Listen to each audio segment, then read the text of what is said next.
Hey everybody, how's it going? I have the orange shirt on today, which means I'm going to be correcting a mistake I made. Sorry, there's all kinds of bugs out here. I've said in a couple of my videos, I've talked about people correcting me about things or offering information that's different from what I have. Maybe they have the correct stories and that they should share this stuff all the time. On my Facebook, I had a guy who started correcting some of the things, but he was being a jerk about it. But one of the things he did was talk about some issues that I had no idea existed. One of those issues was that in 1918, according to this guy, I don't have any reason to not believe him, it makes sense based on what I'm about to go through here, is that in 1918, Southern Pacific moved all their mileposts 1 mile east. So here at 328, we're at Bena right now, and the end of double track is right back over my shoulder there. That's the control point at Bena. But prior to 1918, this would have been milepost 329. And according to the information I have, the station and section houses and other apparatuses that were associated with that at Bena were at milepost 329, but this is now milepost 328. And when I did the video, a lot of you didn't see it because not a lot of people watched that video. It was one of my early videos I did while I was still working. And it was about the where some of the old stations were along the way, and that are, for the most part, all gone now. But anyway, it didn't make sense for it to be up at where milepost 329 is. That's kind of up on a short fill, and I just assumed that everything looked a lot different back then, which I'm sure it did. But there is this big wide spot here at Bena. I've had a couple of people ask me about these concrete structures here, and whether they had anything to do with water tanks from when the railroad was here. No. There was, where I'm standing right now, was part of a plant that made fertilizer. They brought in gypsum from there's a gypsum mine back over here, gypsum quarry, I guess it would have been called. And they would bring that over here, mix it with other chemicals, do whatever they did, and they made fertilizer here, and they hauled it out at one time by train and later by trucks. That shut down in the mid-'80s, I guess it would have been. And the buildings were all still here and all the stuff up into, I don't know, around 2005 or so before they finally tore all that out. The ranchers and around here used the storage structure that was part of that for, they used it to store their hay in for a long time.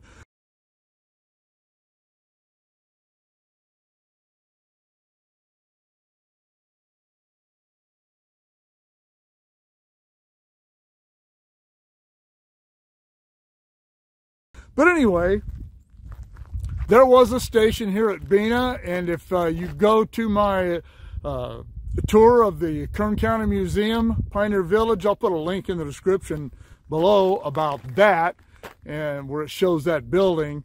But that was here at one time. I don't know exactly where all this stuff was. I don't know when that fertilizer plant was built, and I don't know when all the buildings that were associated with the railroad were removed here at Bena, but I would imagine that most of them didn't survive into the 70s. So anyway, I really don't know where all that stuff was across the tracks here. Is part of the, I believe it's the Bena Corrals. I believe that's part of the Toll House Ranch. I could be wrong about that too, because I'm not familiar with all the aspects of the ranches down in this area. But anyway, I just wanted to make a correction about that. This is the area where the Bena station and the Bena section houses were located at one time, and not a mile that way where I said they were in that video.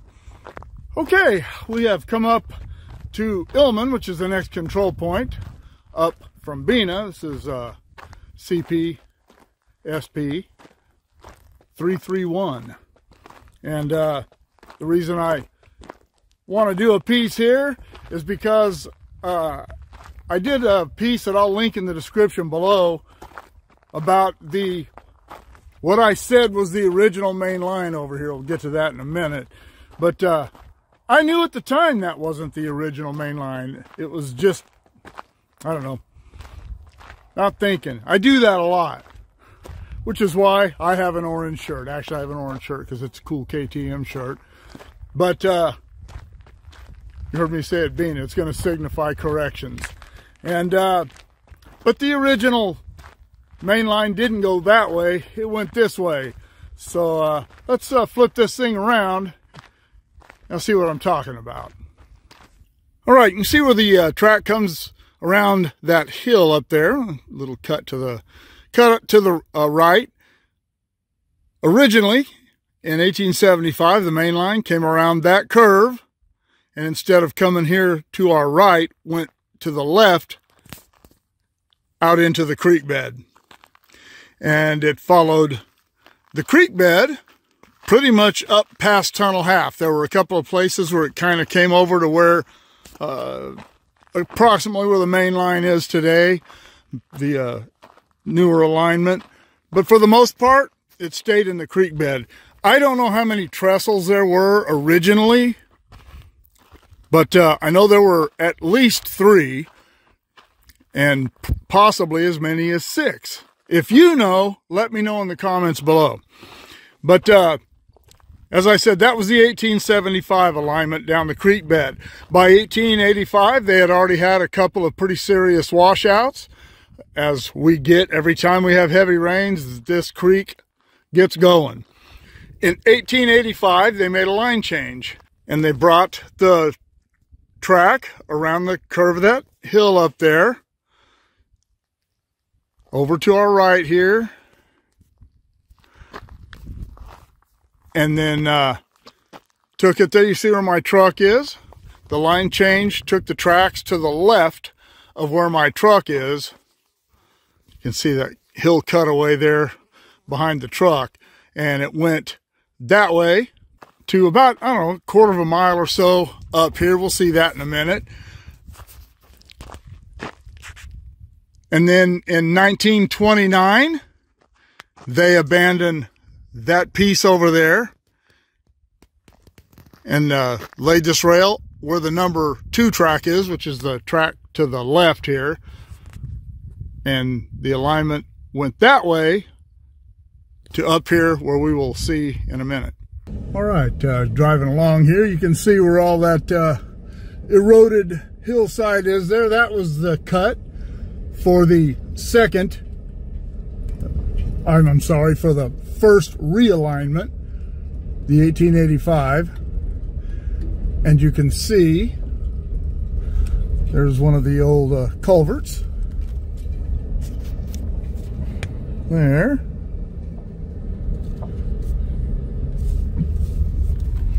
And here is the track to the left. Here's the number 2 track, which was the number 1 track when Southern Pacific ran things.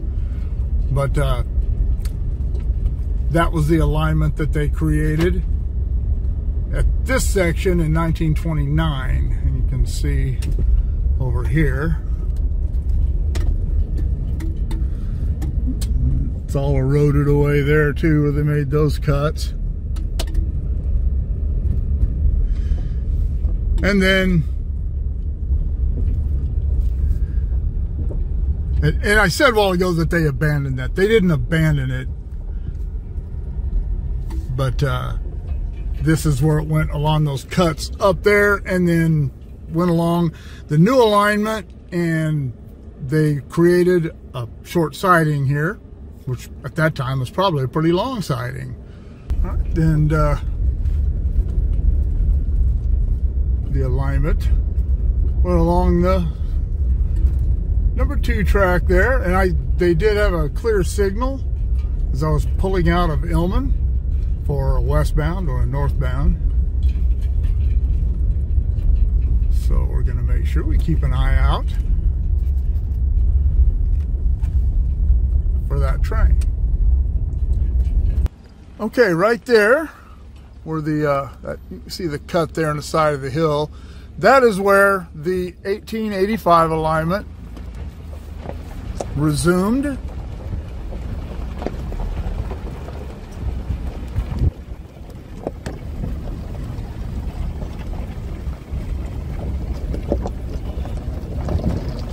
And again, you can see one of the culverts there. And that alignment continued.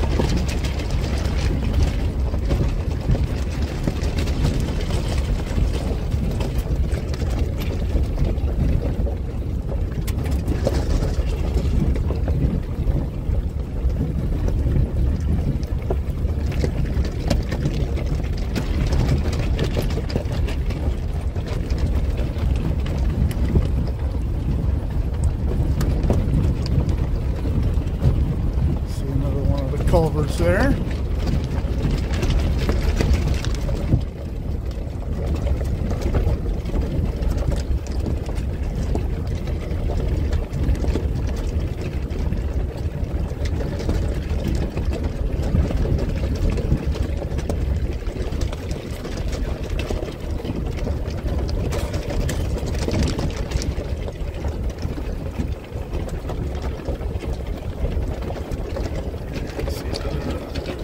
Culvert down there, and it came back out and onto the alignment.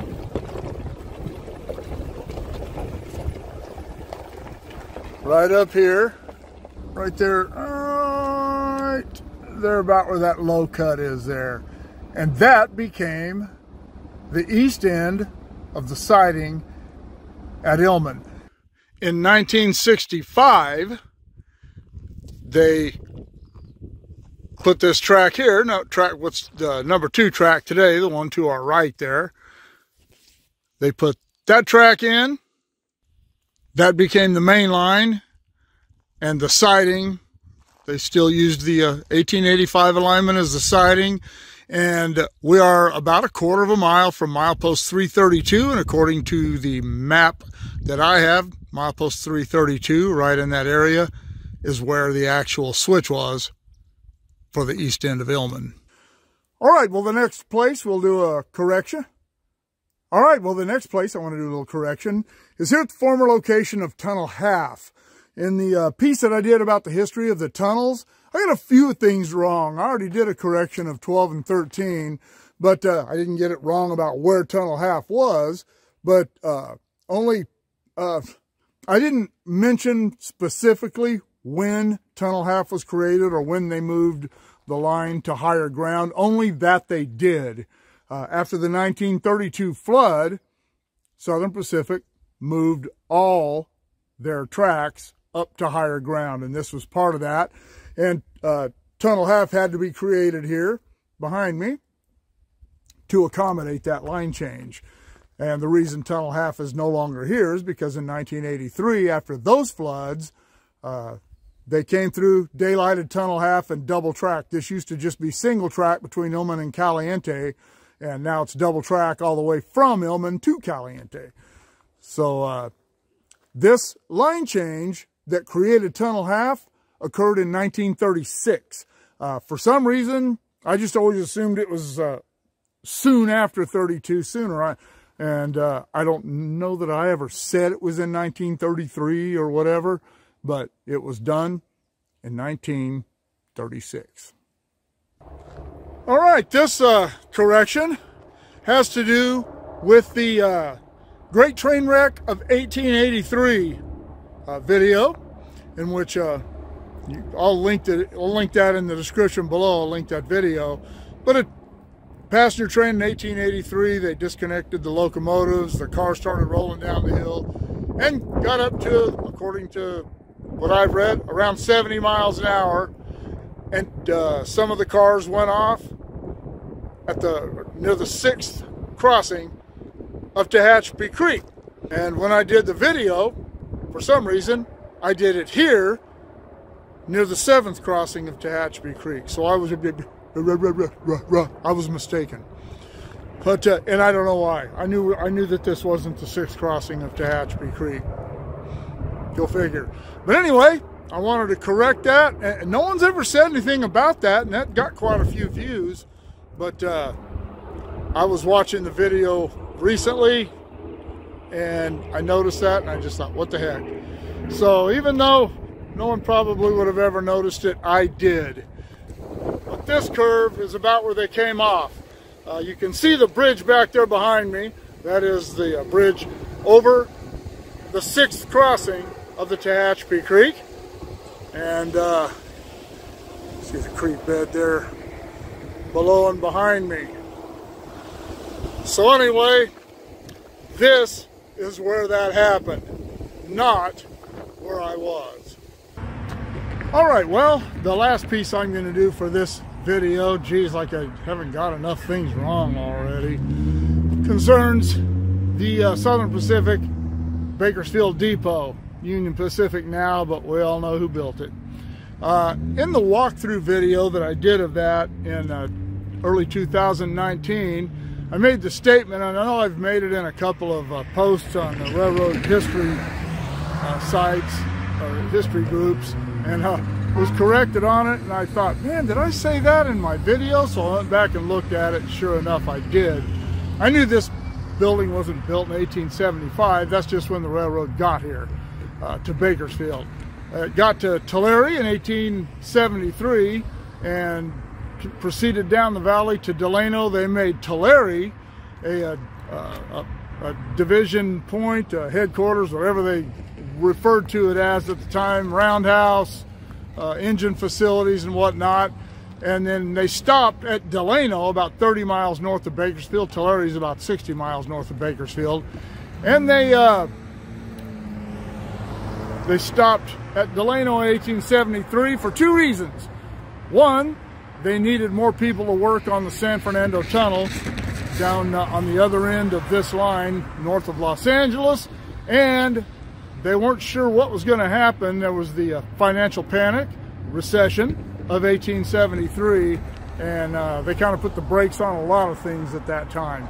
But anyway, once they resumed construction, they got down here to Bakersfield in 1875, and they built facilities here too, roundhouse. They didn't have any engine shops or anything here that I have ever seen about. I could be wrong about that too, orange shirt. But they were already staging a lot more locomotive work out of here because the helper service that was required over the Tehachapi. So in 1885, they swapped Tulare, they shut Tulare down and moved those facilities to Bakersfield and built the roundhouse engine shops and the huge facility that Bakersfield became. And then in 1889, they built this depot. Then in 1891, Bakersfield became the division headquarters for the San Joaquin Division. So this building was built in 1889. One of the persisting myths also about this with some people is that this was once a hotel. This was never a hotel. There were rooms here that train crews could stay in, but even that didn't last very long. They turned all that into office. This place is surrounded by hotels that have been here forever. That was one. Down there you see the top of the brick building down there, the Rankin Hotel, that was one. Jackson Street Hotel, that was another one. You got the Metropole right there, the St. Francis down the street from that. There were plenty of places, and that is where trainmen began staying, and the rest of the rooms that they did have set aside for crews and whatnot just became offices and remained that way until they stopped using that part of the building in the late 1980s. So anyway, there are the URLs for my PayPal and my Patreon, and if you can help the channel out that way, I'd sure appreciate it. Keep shooting me the ideas, keep shooting me the corrections. If I make a mistake, make sure you let me know. I don't mind being corrected. I don't like being wrong, but I sometimes am. Keep shooting me the ideas. Drop me comments below. Shoot me an email at motorpoet59@gmail.com. Like, share, subscribe, click on the bell if you want to be notified of future content, and we'll see you all later.